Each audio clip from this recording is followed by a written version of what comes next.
সংবাদ সম্মেলনে এক সাংবাদিকের গায়ে আর্জেন্টিনার জার্সি দেখে লিটনের মুখে মুচকি হাসি। একটু পরই আবার মনটা খারাপ হয়ে গেল তার।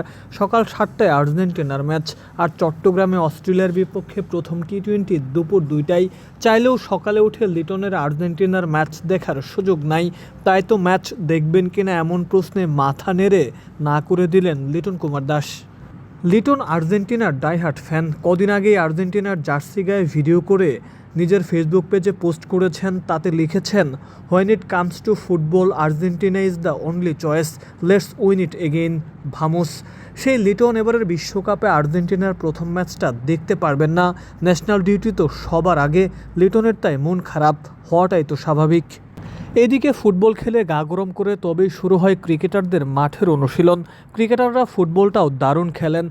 পাসিং আর ড্রিবলিং দেখলেই তো তা আন্দাজ করা যায়। ক্রিকেটারদের মধ্যেও শুরু হয়ে গেছে ফুটবল বিশ্বকাপ উন্মাদনা। লিটন আর্জেন্টিনার সাপোর্টার হলেও হৃদয় ব্রাজিলের কট্টর ফ্যান। তাসকিন মিরাজরাও ব্রাজিলের সাপোর্টার। ওয়ার্ম আপে ফুটবল খেলতে গিয়ে তো পেনাল্টি মিস করে হাসির পাত্র বনে গেলেন শামীম পাটোয়ারি। এমন মুহূর্ত দলের সবাইকে ফুরফুরে রাখে। সাম্প্রতিক সময়ে টি-20 ক্রিকেটেও বাংলাদেশ শক্তিশালী প্রতিপক্ষ। টি-20 বিশ্বকাপে খেলতে না পেরে অনেকেই ভেঙে পড়েছিলেন। ঘরের মাঠে এবার টি-20তে অজিদের বধ করে সবাই মানসিকভাবে আরও একটু চাঙ্গা হোক, অস্ট্রেলিয়াকে বুঝিয়ে দিক বাংলাদেশ দল টি-20তে ঠিক কতটা শক্তিশালী। Mukaddes Hossain, daily cricket.